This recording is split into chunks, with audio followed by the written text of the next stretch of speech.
na tayo, direct. Naturalmente, at tuloy din ang ating tradisyon na sinimulan, okay, lalo na sa bahagi ito ng ating taon, na kung saan ay ating hihingian si Shalala ng kanyang payo, ng kanyang New Year's resolution ukol sa isang tao na malapit sa kanyang buhay at kilala sa world ng entertainment. Ngunit bago namin ito ibigay, nais naming sabihin sa lahat na ang opinyon ni Shalala ay tanging kanya at wala kaming ginalaw. Wala talagang kampihan. Walang kampihan. Ito ang bahagi ng ating show na tinatawag nating laglagan na. Pero kung baga, Si Goma nandyan, kailangan. Nako, paniwalain mo siya sa mga sasabihin so mo. bali, ako lang ang behind bar, kayo dadalawin nyo na lang ako. Kami naman taga-dala sa'yo ng adobo. Okay. Okay, ganito. Okay, Shalala, ano ang iyong maipapayong New Year's resolution sa taong ito? Pili na Shalala. Lord, Sino yan? nanginginig ako lagi pag mapagbubukas na ito. Sana wala naman kayo. I see. Sa'yo ito.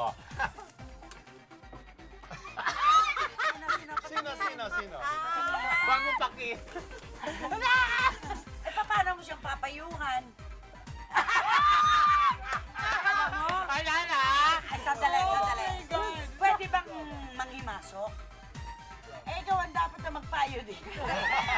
Pero si Goma ikaw. Ako bumunot lang, hanggang doon na lang. Okay, Salamat sabihin naman. natin ng dakilang pangalan, okay? Ang pangalang napili ng ating natatangi at nag-iisang Shalala ay si Anjo Iliana. Okay. Goma? Bakit mo si Goma? Ikaw ang dapat magpayo. Binigay mo sa guest. Sige, go. O ano? Kanya tayo pa eh. Okay. Ano ang payo mo? Anong New Year's resolution mo para kay Anjo Iliana? Bukod sa wag na siya magkasino. Ay, syempre ang best friend. Okay. Anong payo mo raw kay Anong payo Anjo mo daw, ngayong Goma? Siguro, ang payo ko dito, kay Anjo. Anjo eh. Sabog din ang utak ko. Maligalig. Oo, Ano to, maligalig. dapat dito, una-una, huwag siyang magiging emotional. Totoo. Papadala sa He is a emosyon. very emotional person eh. Pag emotional to, kung minsan kung ano ginagawa, di ba? Eksakto. Oo. Pero cute to na si Anjo. Kasi Oo, mabait yun sa mabait. you won't hear from him for siguro mga months. Tapos tatawag bigla, may ice cream ba kayo?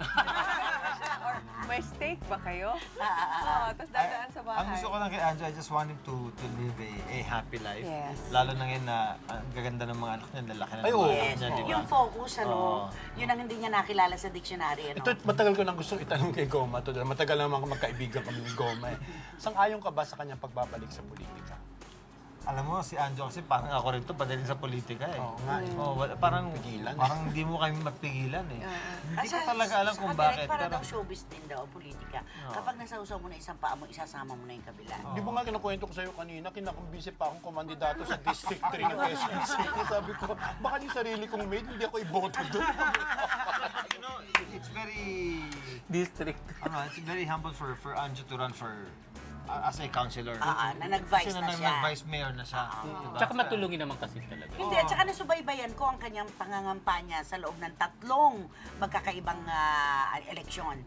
Kaya niyang itawid yung kanyang sinasabi at mga opinion at mga gustong gawin sa kanyang bayan at distrito sa patawang paraan. Oo nga, oo. Oo, kinukomedya niya. Pero nandun yung Vice mayor to si kaseryosohan. Anjo, napakasipag nito. Sipag yan. Lalo na ngayon, kung siya lang tatakbuhin niya, napakadali para kay Anjo maging Totoo. konsehal. Totoo yan. Sabi nga niya, the simpler daw yung responsibilidad, the more effective you can become. Kaya gusto niyang Tama. magbalik sa konsehal. Sabi ko, ay, mag-mayor. Dahil kasi, di ba last run na ni Herbert, sabi niya, dyan ako sumabit eh. Sabi ko, kaya lang daw. Tama. Yun, minahal siya ng Paranaque. Totoo. Diba? Anjo And has deserving. natural charm. Pero ngayon kasi lumipat siya sa Fairview, kung saan siya lumaki. I remember, kasi doon kami Gusto mo bang nagbabase. simulan natin yung kwento? Bakit siya lumipat? Next envelope. Huwag mo lang doon. Vindicated siya.